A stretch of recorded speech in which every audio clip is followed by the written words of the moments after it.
The underlying document is a Geneva communique which talks about transition, which most people understand as a movement to a new leadership. How do you understand it? I think what we understand is to take it step by step. The first article in Geneva 1 is to stop violence by all parties, to end all fighting in Syria. And then even when you talk about a transitional body or whatever, this has to be decided by the Syrians. And even President Obama in his speech at the UN, he said the decision is for the Syrian people. This should be subject to discussion. Whatever the Syrians agree to should be fine, but with no foreign or regional interference in the will of the Syrian people. The opposition say they want to know that President Assad will go at some point. Is that something the Syrian government is willing to offer? When I use opposition, Lyse, I like to say oppositions. So I would like to ask which opposition. I think Saudi Faisal yesterday was speaking about an opposition that Saudi Arabia and the US created. There are other countries who created other oppositions. So the measure, the criteria for us is the interest of Syria and the interest of the Syrian people. And to meet with no precondition, and the President Assad to go or to stay is the decision of the Syrian people.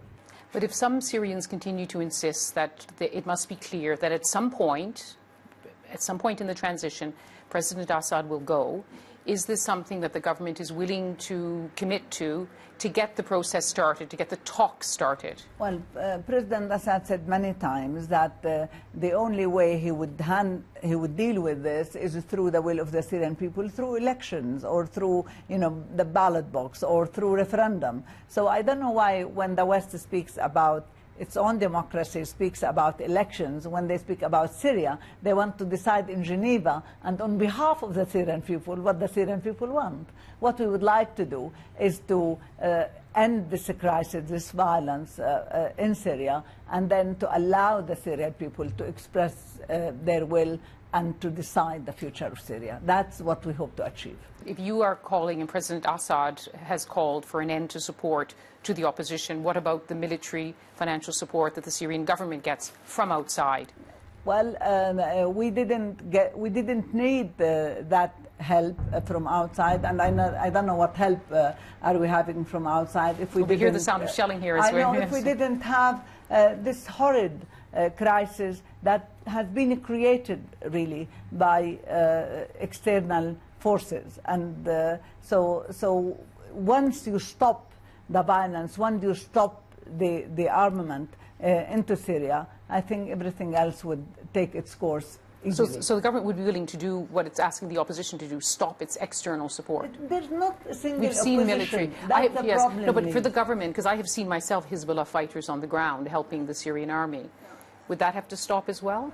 Well, I don't think the Syrian army would be fighting anybody once you get the armed gangs out. That the Syrian army would not be there on the ground, would be back to its original job. That's what we wanted to do.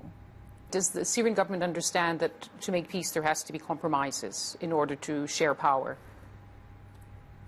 I think this would be left to the Syrian people to discuss and to decide. I don't think the issue is about power now. I think the issue is about saving the country and saving the Syrian people.